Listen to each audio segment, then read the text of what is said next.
Paano na yan, Lucas? Kailangan na nating magsama sa iisang kwarto.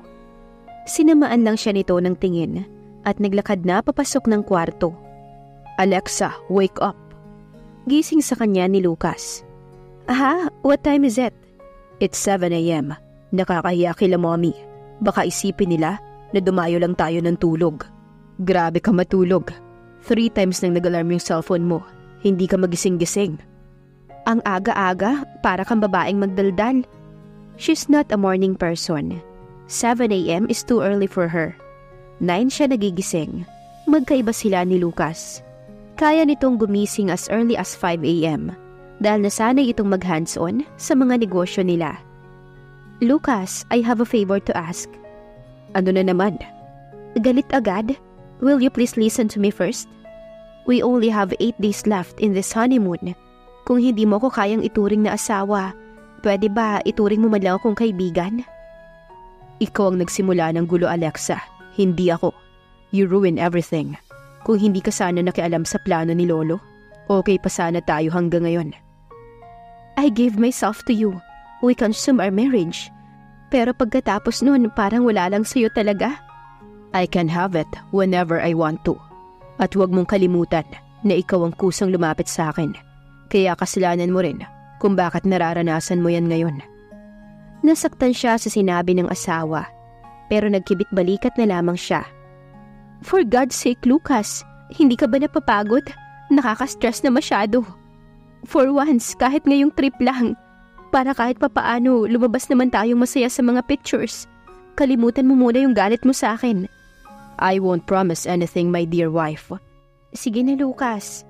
Nagpe-pretend na rin lang naman tayo bilang happy couple. Bakit hindi mo palubusin? Ayoko nang makipagtalo sa'yo. Ang gusto ko lang ngayon, marami tayong pictures na ipapakita kay Lolo at sa mga relatives natin na umaasa sa ating dalawa. Pinipilit niyang gawing light ang conversation nila ni Lucas. Gusto niyang maging maayos ang pakikitungo nito sa kanya. Nagsisimula pa lang silang dalawa, pero laging mabigat ang loob nito sa kanya. Please, Lucas, promise, pagdating ng Pilipinas, hindi na kita kukulitin. Nagliwanag naman ang mukha nito.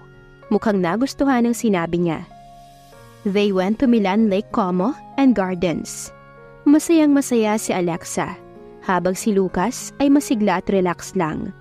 Pero sa gitna ng kasiyahan niya, ay nakaramdam siya ng lungkot. He's really not into her. At kaya ito sumigla dahil nangako siya na hindi na siya mangungulit pagdating sa Pilipinas. Lucas, samahan mo naman ako sa Basilica. Why? Are you making a confession dahil sa mga kasalanan mo?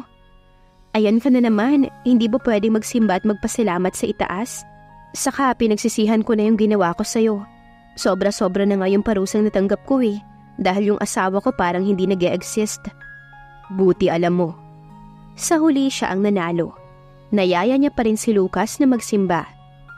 Anong pinagdasal mo? Bakit namamagayang mata mo? Sabi nito paglabas niya. Wala lang, sinumbong lang kita sa kanya. What? At ikaw pang may karapatang magreklamo? Sumeryoso siya ng muka. Umupo siya sa bench na nasa labas ng simbahan. To her surprise, sinundan siya ni Lucas at tumabi sa kanya. Alexa, are you serious na hindi mo na ako pakikialaman after our honeymoon? To be honest, I'm so happy hearing those words. You mean you're setting me free? Pinigilan niyang umiyak. Tama na. Wala na siya halos mata sa kakaiyak niya. Bumuntong hininga siya sa kamuling nagsalita at hinarap ang asawa. I never thought na ganito ka pala kahirap pakasamahan. I know playboy ka, masungit and a serious guy. Pero kahit papaano, mabait ka naman sa akin dati. We grew up together. We play around. Though we're not best friends but at least we're friends. Anong nangyari sa atin, Lucas? Ganun ba talaga kalaki ang ginawa kong kasalanan sa'yo? Na halos kamuhian mo ko? Hindi na ba tayo babalik sa dati? Nawalan ka ba ng freedom dahil sa akin? Hindi naman, di ba? Pinakaalaman ba kita sa mga desisyon mo after nating ikasal? Can't you see? I am trying to be a good wife as much as I can. Bakit ka ba nagagalit? Nawalan ka ba ng appeal sa ibang babae dahil alam nilang may asawa ka na? Yun ba, Lucas? Stop it, Alexa. Kung ayaw mong iwanan kita dito. Hindi siya nagpaawat sa asawa. Tuloy-tuloy lang siya sa pagsasalita. This time, hindi niya na mapigil ang mga luha na umaagos mula sa mga mata niya. Alam mo kung anong pinagdasal ko? Alam mo kung anong iniyak ko? Na sana isang araw, matutunan mo akong mahalin. Na sana isang araw, mapansin mo naman ako bilang asawa. Umaasa ka na bibitawan kita after this? Mali ka, Lucas. Masyado kitang mahal para lang talikuran kita. Dahil yun ang gusto mong mangyari. Hindi ako aalis sa tabi mo hanggat hindi mo nare-realize na ako ang babaeng para sa'yo. Hindi na siya nagulat nang tumayo si Lucas. Expected na rin niyang iiwanan siya nito. And as usual, bumalik na naman ang galit sa mga mata nito. So, kumusta friend? Nakita ko yung mga post niyo ni Lucas sa FB. Parang enjoy na enjoy kayo ni Lucas sa Italy. May naganap na ba sa inyo? Bati sa kanya ni Diego. Nakauwi na sila sa Pilipinas at kasalukuyang nag-aayos para sa bubuksan niyang negosyo. Tumigil ka nga. Ay sorry, buo pati. Sa klase ni Lucas, imposible. Believe it or not, ilang beses lang may nangyari sa amin. Simula nang kinasal kami, hindi ko tuloy alam kung pumangit ba talaga ako o talaga lang wala akong dating sa kanya. Manhid ka. Ako nga, Becky, pero kung lalaki ako for sure, ikaw ang liligawan ko, no? Tumingin ka nga sa salamin. Ang ganda mo kaya. Pero teka, kumusta nga ba kayo bilang mag-asawa? Yun na nga ang isa pa. Secret lang natin to, please. Hindi kami nagtatabi. Hindi kami masyadong nag-uusap. Maaga siyang umaalis ng bahay at gabi na akong umuwi. Kahit weekend, pumapasok siya sa opisina. At pag nagpapang-abot kaming dalawa, hindi niya ako kinakausap. Sinasadya niyang hindi kami magkita. Anong klaseng relasyon yan, Alexa? Parang ano pa't naging mag-asawa kayong dalawa. Eh anong ginagawa mo? Hindi ko na nga alam, Diego, kung ano pa bang gagawin ko eh. Inaasikaso ko naman siya, kahit papaano nagluluto ako. Pero hindi siya kumakain sa bahay. Ako rin nag-aayos ng mga damit na isusuot niya. Pero wala man lang thank you. Madalas na nga ako makatulog sa sofa sa kakahintay sa kanya para kahit papaano makapag-bonding kami. Pero wala pa rin. Parang ibang babae ako kung ituring niya. Hindi makalimutan ni Lucas yung ginawa namin ni Lolo sa kanya. Sa totoo lang, nahihirapan na ako.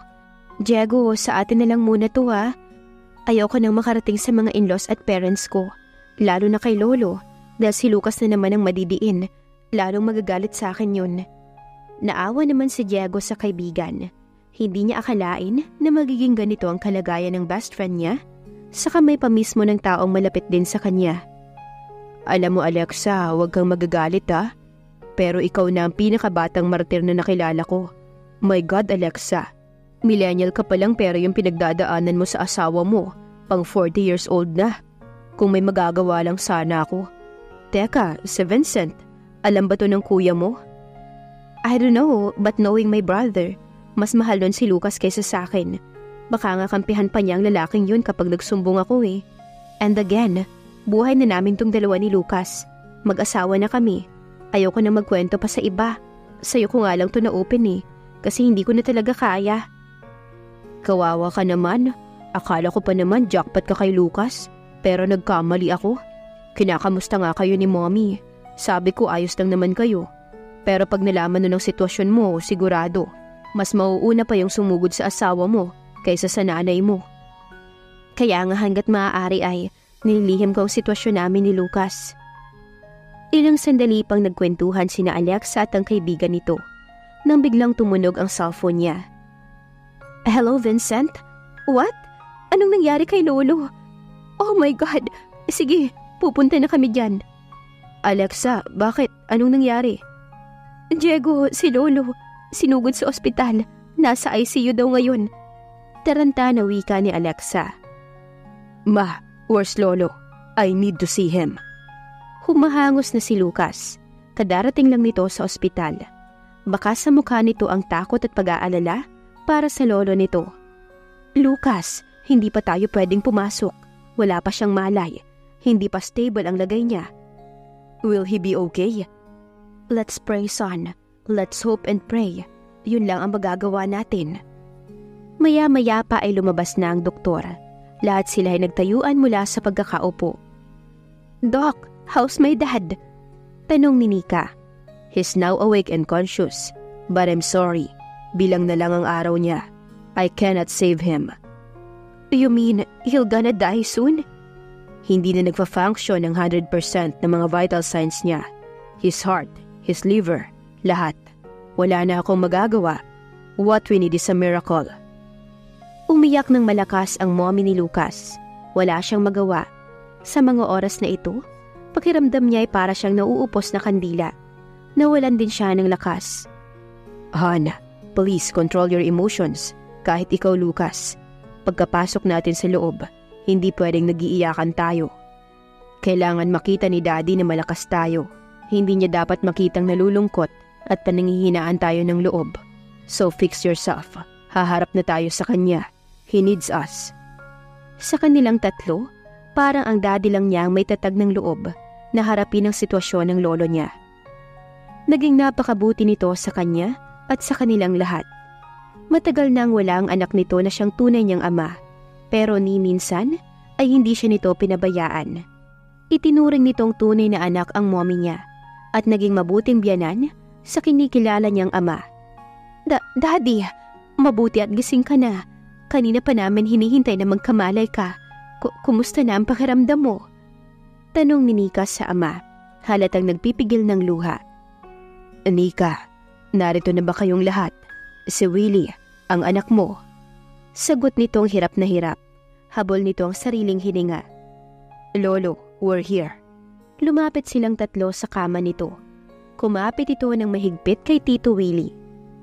Willie, iho, nagpapasalamat ako na minahal mo si Nika at ang anak niya. Itinuring mong iyo. Tinutuo mo ang pangako mo kay Ricardo na hindi mo sila pababayaan ng apo ko. Alam kong hindi na ako magtatagal. Hindi ko na rin sila iahabilin sa iyo dahil palagi ka namang nandyan para sa kanila.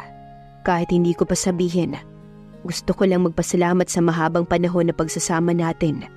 Pinalago mo ang napakarami nating negosyo. Inalagaan mo ng husto ang mag-ina ni Ricardo. Hindi ako nagkamali ng pagpili sa iyo. I'll be forever grateful at dadalhin ko yon hanggang sa kabilang buhay. Dad, please don't say that. Umiiyak na rin si Willie. Sinunod nitong hinawakan ng kamay ng mommy niya. Nika, anak, alam mo ba nang mawala si Ricardo, hindi ko lang masabi sa iyo noon, pero parang gusto ko na ring mawala. Nag-iisa ko lang siyang anak, kaya akala ko'y hindi namin kakayanin kapag nawala siya. Pero nandyan ka, hindi mo kami iniwang mag-asawa. Pinuno mo ng saya at sigla ang buhay namin. Itinuring mo kaming mga magulang. Nabuhayan kami ng loob dahil nakakita kami ng anak sa katauhan mo. Maraming salamat, anak.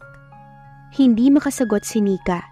Iyak lamang ito ng iyak habang hawak-hawak kamay ng itinuring na niyang tunay na ama. At nang balingan ni Don Ismael si Lucas, hindi pa man siya kinakausap ng lolo niya. Nagpakawala na siya ng iyak. Masyado niyang mahalang matanda. Hindi lang ito naging lolo sa kanya, tatay, kaibigan, at mentor din. Ito ang nagpalaki sa kanya, kaya hindi niya alam kung paano magsisimula kapag tuluyan na itong nawala. Lucas, apo, alam kong galit ka sa akin ngayon dahil sa ginawa ko. No, lolo, hindi ako galit sa inyo. Mahal na mahal ko kayo. Hindi ako magagalit sa inyo. Sorry, iho, pero may dahilan kung bakit ko ginawa iyon. I hope this time ay nakita mo na ang dahilan ko. Can't you see? You're so lucky to have her. Si Alexa, na bukod sa maganda, she's also smart. And I know that your wealth is in good hands with her. She's equally rich. Tapos napakabait pang bata. Wala ka nang makikitang katulad niya. Mahalin mo sana siya, ingatan at alagaan. Marami pa sana akong gustong sabihin, pero nahihirapan na ako. Nika, pagod na rin ako. Gusto ko nang magpahinga. Pagkasabi niyon, napapikit na ng tuluyan ang napakabait na si Don Ismael. Tanda na maalam na ito sa mundong ibabaw. Napuno naman ang iyakan ng silid na iyon, habang si Alexa ay nagmamadaling pumasok. Ngunit huli na ang lahat. Hindi man lang siya nakapagpaalam sa taong itinuring na niyang lolo. Mahal kita, lolo, at maraming salamat dahil hinayaan niyo ako na maging parte ng buhay ni Lucas. Umiiyak na saad ni Alexa habang nakahawak sa kamay ni Don Ismael. Aalis ka? Marami ka bang gagawin sa office? Bakit hindi ka nalang mag-rest dito sa bahay? Tanong ni Alexa sa asawa. Kakatapos lang ng 40 days ng lolo nila. Mukhang pagod pa ito at hindi pa fully recovered sa pagkawala ni Don Ismael. Pero wala siyang narinig na sagot mula rito. Para lang siyang kumausap sa kawalan. Lucas, are you sure na kaya mo nang mag-work? Parang wala ka pa sa kondisyon. So what do you want? Magstay ako dito sa bahay ng matagal? Just the thought of us together? You know that I can't. Masakit yun para sa kanya. For 40 days, halos hindi sila nag-uusap ng asawa. Lagi lang silang nasa bahay ng in-laws dahil sa pagdadalamhati sa pagkawala ng lolo nila. Matagal siyang nag-giveaway dahil alam niya na masakit ang pinagdaraanan ng pamilya ni Lucas. Pero yung sabihin nito na hindi siya makatiis na kasama siya, daig pa niyang sinampal ng paulit-ulit. Hindi sa ganun, kadarating lang kasi natin dito sa bahay, ikaw lang inaalala ko. Hindi siya nito pinakinggan. Tinalikuran lang siya ni Lucas at tuluyan nang umalis ng walang paalam. Pero dahil nag-aalala siya para dito, ay nagpasya siyang dalhan nito ng pagkain sa opisina. Ma'am Alexa, good morning po. Bati ng sekretary ni Lucas. Hi, si Lucas. Nasa loob po, pasensya na po ma'am. Mahigpit kasing ibinili ni sir na huwag mong papapasok ng kahit na sino, kahit daw po kayo. Ang lakas naman ng kutob nun. Nabalitaan na pupunta ako rito. Aniya sa sarili. Don't worry, ako na ang bahala sa asawa ko. Tuloy-tuloy siyang pumasok. Pero bigla siya nitong hinarangan. Ma'am, sandali, malalagot ako nito kay sir. Nag-init ang ulo niya dahil sa narinig. Lani, alam mo bang hindi lang si Lucas na nagpapasahod sa'yo, kundi buong kumpanya. May-ari din ako, baka nakakalimutan mo. Sorry po ma'am. Nanginginig na bumalik sa pwesto ang sekretary. Dahan-dahan naman siyang pumasok sa office ni Lucas. Naka-off ang ilaw nito. Nakita niya na nakayuko ang ulo sa lamesa. Mukhang pagod at puyat. Binalot siya ng awa para sa asawa. Hindi niya maiwasan na haplusin ang buhok nito. Nang bigla itong mag-angat ng ulo. Nagulat siya at mabilis na inalis ang kamay niya palayo rito. This can't be real. I must be dreaming, right? Hanggang sa panaginip ko, sinusundan mo pa rin ako? Muling nasaktan ang puso niya sa sinabi ng asawa. Kahit pala sa panaginip ni Lucas, ay ayaw siya nitong makita. Hindi ka nananaginip. Nag-aalala lang ako sa'yo, kaya dinalhan kita ng pagkain. Napailing pa ito. Halatang nagalit sa kanya. Hindi ka ba nakakaintindi? I can order a food. I can even go to restaurant. Alexa, for once, tigilan mo naman ako kahit minsan lang. Para kang aso. Wala ka nang ginawa kundi ang sumunod sa akin. Nagpantig ang tenga ng dalaga sa narinig. Concern lang ako sa'yo. Tignan mo nga yung sarili mo. Parang anytime magbe-breakdown ka na. Dinalhan lang kita ng food. Aalis din ako. Next time, don't ever compare me to a dog. Lalabas na sana siya nang bigla siyang makabunggo ng isang familiar na babae. Papasok din ito sa office ni Lucas. Alexa? Nabigla din ito sa kanya. Trisha, right? Yes, I'm here for a business meeting with Lucas. Andito ka rin pala. Hindi muna siya lumabas. Sa halip ay bumalik siya papasok at kampanting naupo sa sofa. I thought you're about to leave. Manghang tanong sa kanya ng babae. Inilabas niya ang calling card at sarcastic na ibinigay ito sa bagong dating. Habang tahimik lang si Lucas. Mukhang inaabangan ang mga susunod na hakbang niya. I'm Mrs. Alexa Sandoval. Sabi mo, may business meeting kayo. At bilang isa sa may-ari ng kumpanyang ito, ay may karapatan ako na makisali sa business meeting niyo ng asawa ko. Pinagdiinan pa niya ang salitang asawa. Kayo? Paanong? Puno ng pagtataka sa mukha nito. Halatang nagulat. We were in honeymoon nang magkita tayo sa Dubai. So now you know. Can we proceed with our meeting? Kami lang, Alexa. You have no agenda in this meeting. Sumabat na si Lucas sa usapan. May diin ang boses nito. And why not? Hindi porket isa ka sa may-ari ng kumpanya, ay pakikialaman mo na lahat ng desisyon ko. Let me remind you, that I am the CEO. You're my wife, but it doesn't mean nakasama ka sa mga desisyon ko para sa kumpanya. So, will you please excuse us? Kailangan na naming mag-meeting ni Trisha. Galit na wika nito. Padabog siyang tumayo at umalis ng opisina. Sinara niya ang pintuan ng malakas. Nagulat at nagtingin ng lahat ng tao sa ginawa niya. Wala siyang pakialam. Galit na galit siya ng sandaling iyon. Kainis talaga yung lalaking yun. Kailangan pang iparinig sa babae niya na hindi ako importante sa buhay niya. Sa sobrang galit niya ay nahilo siya at nawala ng malay. Ano to? Nasaan ako? Nagising siya sa isang hindi pamilyar na lugar. Alexa, kumusta ka na? Pinag-alala mo kaming lahat. Nandito ka sa ospital. Si Diego ang unang bumungad sa kanya. Bakit? Anong nangyari sa akin? Nawalan ka ng malay kanina sa elevator. Buti na agapan ka ng guard. Tinawagan ako ni Lucas. Kami na ang nagdala sa'yo dito. Si Lucas, dahil sa kanya kaya ako nawala ng malay. Nagalit ako ng husto kanina. Alexa, pwede bang tigilan nyo na nga yung walang katapusang away nyo? At isa pa, hindi ka pwedeng magalit palagi. Bawal ka nang ma-stress. Alexa, dahil buntis ka. Anong sabi mo? Buntis ako? Hindi mo alam? My God, 6 na linggo na. Naiyak siya sa tuwa. Hindi niya ina-expect na buntis siya. Kahit wala sa plano, masaya siya sa narinig na balita. It was a good news for her. Magkakaanak na siya, sila ni Lucas. Diego, gising na ba si? Narinig niya si Lucas na papasok ng room. Tahimik lamang si Alexa. Hindi niya alam kung paano i-discuss sa asawa niya na buntis siya. Diego, iwan mo muna kami ni Alexa. And thank you nga pala sa pagsama sa amin. Ako na ang bahala sa kanya. Tumangulang si Diego bago lumabas ng kwarto. Alexa, what happened? Walang ganang tanong nito sa kanya. I'm pregnant. I know, but why? Why? Anong ibig mong sabihin? Nagtataka ka na buntis ako may asawa akong tao. Pinag-usapan na natin to, hindi ba? Don't tell me. Hindi mo iniinom yung mga gamot na binigay ko sa'yo. Lucas, may side effect yun. Tumataba ako kapag iniinom ko siya.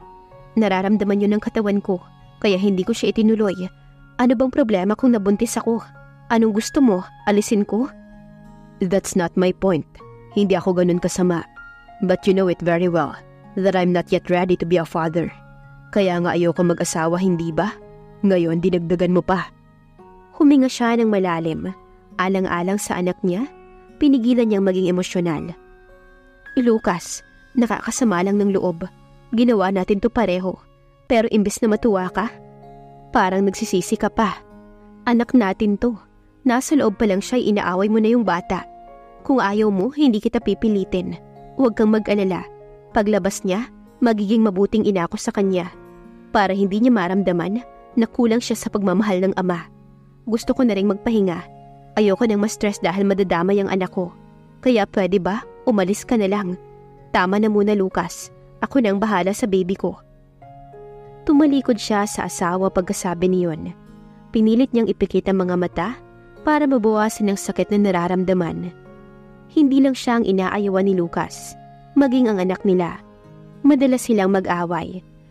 Pero hinding-hindi niya matatanggap na halos tanggihan nito ang pagiging ama sa anak niya. Isang pa siyang nabuo sa isipan ni Alexa. Hihiwalayan na niya ang asawa at mamumuhay siya kasama ang magiging anak nila. Hindi na niya kaya, nagkamali siya. Hindi pala sapat ang pagmamahal niya kay Lucas para magpatuloy sila bilang mag-asawa. Dahil kahit anong gawin niya, hindi siya makayang mahalin ng asawa. Ano kaya ang reaksyon ni Lucas kapag nagpaalam na si Alexa sa kanya? Abangan ang susunod na kabanata. Please like, share, subscribe for more updates. Maraming salamat po.